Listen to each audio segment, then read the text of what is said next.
Hello and welcome to the Lady Charmaine live show. My guest today has had a successful music career, touring with artists such as Frankie Beverly and Maze, Chaka Khan, Miles Davis, Stevie Wonder, Babyface, Aretha Franklin, and the late Whitney Houston. And he is currently a part of the house band for The Tonight Show with Jay Leno. And he's here today to talk about his new project and his fondest memories of his dear friend Whitney Houston. I want you to help me welcome Mr. Wayne Linsey to the show. How you doing, Wayne? I'm just fine. Thank you. How about yourself? Good. Thank you so much for joining me on the show today. It's a pleasure to have you. Thank you. Now, you have a pretty impressive resume, Wayne. You were a part of the American Idol house band as a keyboardist. How fun was that? How did you hook up with American Idol? American Idol was a lot of fun. You know, the first year was the Carrie Underwood year, so we got to watch her rise to fame, and that was a lot of fun. Yeah, American Idol's a good show. Yeah. Watching people come and go. And you've worked on several TV shows, various TV shows, and also award shows. What other TV shows did you work on? Well, I was a member of the Wayne Brady Show house band both times, and I've been doing award shows for years. I did my first Image Award in 1987, maybe 87, 88, way back then. And, American Music Awards, Billboard Awards, the Black Filmmakers Hall of Fame, just tons of TV shows, the Grammys several times I performed. And the BET gospel shows I used to do. We also did Motown Live. So TV's been a big part of my career as well. So you've been around quite a long time, but we're going to backtrack a little bit. Your father was a bishop, the late Bishop Linsey. What was it like growing up in church and being a preacher's kid for you? It was really cool. I was pretty sheltered. You know, I had a view of what Christians were that I had to alter once I grew up and found out, the reality behind most Christians. That was a very disappointing thing. But it's a part of life. Okay. Well, amen. And you currently are a part of the Tonight Show house band with Jay Leno, and you also work with Rickey Minor. Tell us about that. How did you land that job, and how was your working relationship with Rickey Minor? He is such a talented young man. Yes, well, Rickey and I, my father was transferred to Los Angeles area in 1983 after the bishop in our area died of very suddenly, Bishop James Cummings. And so I moved here January 5th, 83. And the drummer that was in my band at Howard University had moved here earlier. And he had met Rickey, and they were doing a fashion show at USC. And Rickey needed a keyboard player, and my friend suggested that I do the gig. And so the first time I played out in California with the gig was Rickey. And he and I became friends then, and we've been friends ever since. And when he took over as Whitney's musical director in 1989, he hired me to be in her band. But back to your question, since he left Whitney's band and all of that, then he and I have continued to work together. And so a lot of the other things that I mentioned earlier were a result of these and I's relationships, such as Motown Live and some of the other Grammy performances and things of that nature. Anyway, American Idol as well. But basically, they hired Rickey to take over for Kevin Eubanks once he resigned, and the entire band came over from Idol. We were already in unit. So that's pretty much how I got here. Okay. And you also worked on movies as well, and also the Grammys. And speaking of the Grammys, this year was extremely emotional, the Grammy Awards, because we lost one of our greatest icons, Whitney Houston. And Wayne, you worked with Whitney for about 8 years. You mentioned you were part of her band. What was it like working with Whitney Houston? Well, it was one of the highlights of my career, actually. I mean, she was so nice and kind to us. And at that time, we functioned at such a high level. Her voice was in the best shape. And we traveled the world several times. I got to see a lot of places I'd never been, like Brazil and Brunei and Ireland. A lot of the other people I toured with, we had gone to a lot of the same places. But with Whitney, we got to go even a few more places that I'd never seen.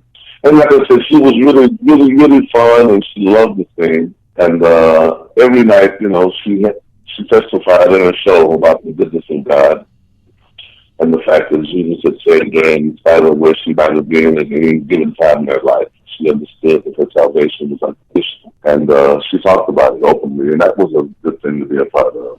We had Bible studies on the road and things of that nature. That was initiated by both of us, the band, actually. But Yeah, it was a great time and a great experience. Tell us about the last time you saw Whitney. We were rehearsing with Monica and Brandon, who was scheduled to perform at Clive's party this year. And Whitney came down to see them rehearse. She had just gotten out of the pool, and her clothes were wet. And she was really, really happy to see us all. She came up on stage and hugged us. And matter of fact, she got to rehearsal before Brandy and Monica did even. And so she kind of sat on Rickey's stool, which she used to do quite a bit, and just watched us rehearse and, talked. The two of them talked, and then later she came by my keyboards and we caught up. And, she talked about the movie that she just finished, and I'd share with her pictures of the family. And she was just really, really happy. I was glad to see her doing so well. Now, you also played at Clive Davis's pre-Grammy party. What was the atmosphere like at that pre-Grammy party, especially knowing that Whitney was still inside of the hotel? Can you kind of describe what that atmosphere was like for a lot of people? Was there a lot of tears? Well, first of all, I don't think most people were aware of the fact that she was still in the hotel. Okay. That wasn't public knowledge at the time, unless you happened to be, glued to the news, which none of us were. We were all in another mode. But it basically kind of ended up being the first tribute to Whitney. Everyone who spoke, everyone who performed, they spoke about Whitney's impact on their life and how much we were all missing. So it was not a party celebration per se, as much as it was the first opportunity for us to come together and mourn her loss. Mm. And for many people, the last time they had seen her would have been at that same party last year, because she performed last year.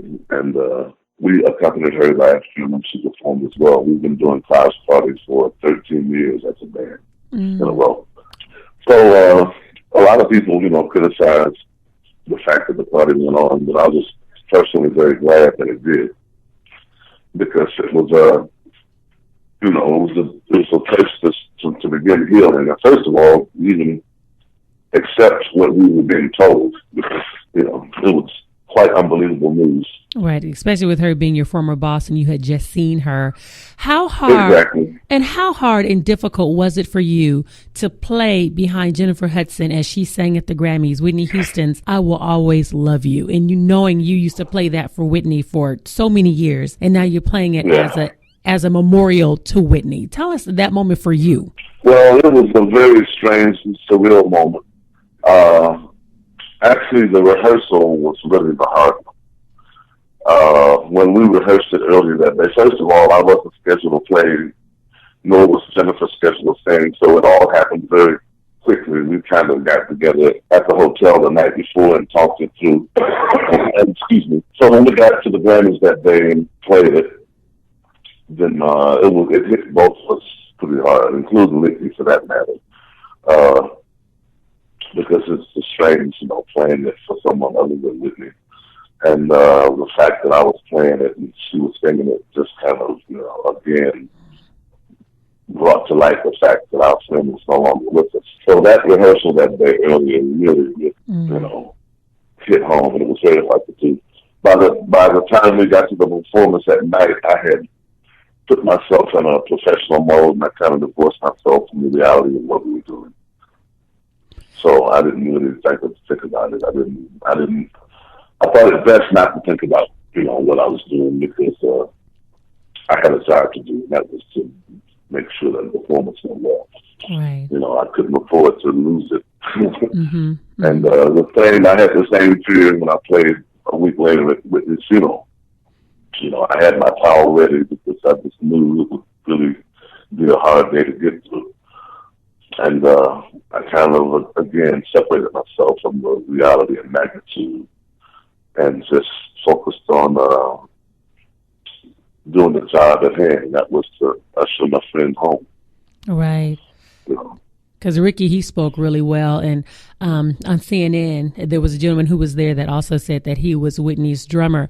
And I'm just glad that they had people who loved Whitney and who had played with her and knew her music, you know, to still be a part of her band, even at her homegoing. So what a blessing that was.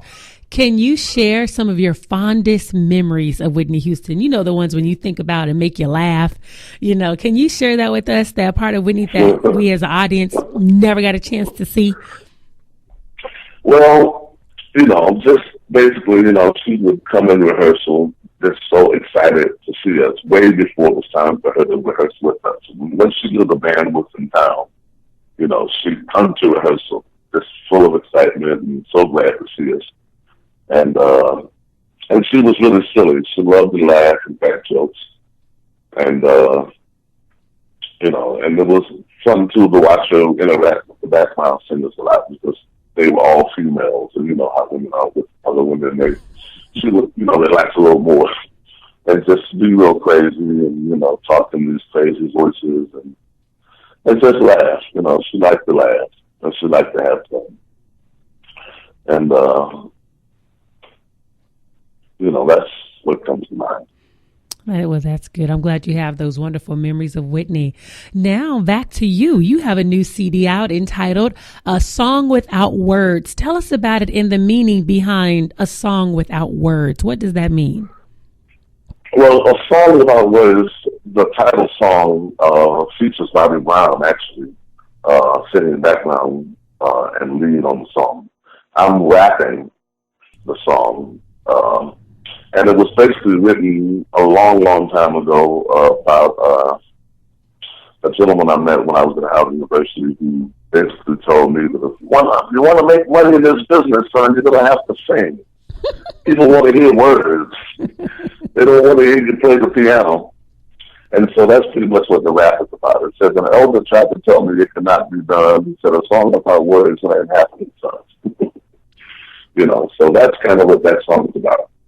And, you know, it just puts this attention on the fact that for the most part, I'm an instrumentalist and not a vocalist. Mm-hmm. Although I have been known to sing from time to time. I don't consider it my forte, but I do like to write lyrics so people can really understand, you know, my philosophy in life. And so it's kind of necessary. Okay. And can you tell us about some other songs on the project?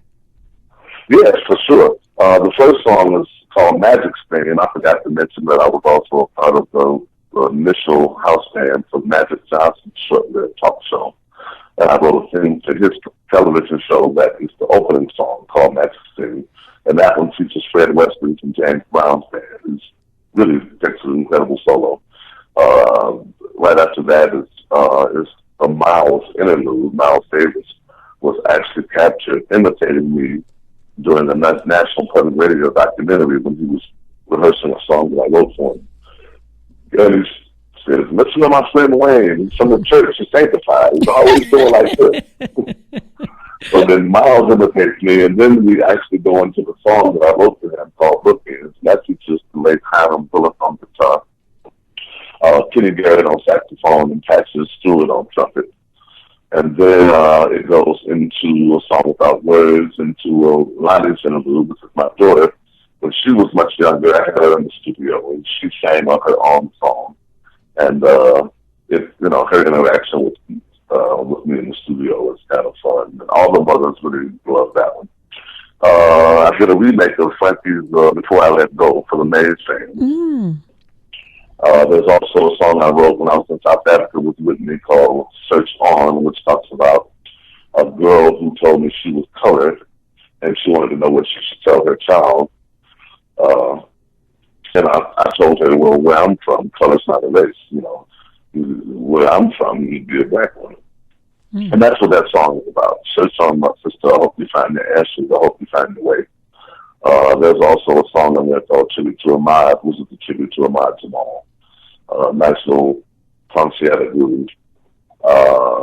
There's a song called Friends that I wrote dedicated to my family, to my kids and my ex-wife, that talks about divorce and maintaining some stability between the adults for the sake of the children, because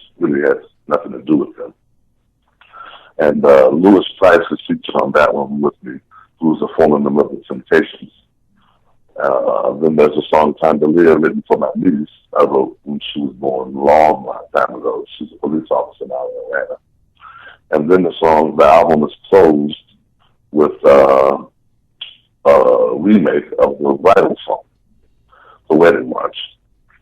So for all you ladies getting married, you might want to listen to it. This is great walking down the aisle music. Okay. So if someone wanted to purchase your album, how can they do that? Where can they get the project? Well, it's available on CD Baby, Amazon.com, as well as iTunes. But the main thing to remember is that my name has no D in it. So if you're doing a search for me, be sure to look up Linsey, Wayne Linsey, and then you can find the project easily. And also the album cover in itself is a little bit of a collector's item because the cover is a picture that Miles Davis drew of me while we were in the studio years ago. Wow. And so that's it, a song without words. And do you have a website where people can find out more information about you? My website is my name, WayneLinsey.com. And that's without a D. Right? Exactly. Without a D. Now, I did buy the other domain, so if you put a D in that one, it should still come up. But yes, it is without a D. Oh, see, that was smart because, some people probably would put a D in there. Well, Wayne, I want to thank you so much for joining me on the show. It was truly a pleasure having you. Thank you so much for sharing your fondest memories about Whitney Houston, your former boss. And I'm sorry for your loss as well. And thank you so much for joining me. Thank you so much for having me. I really appreciate it. God bless you.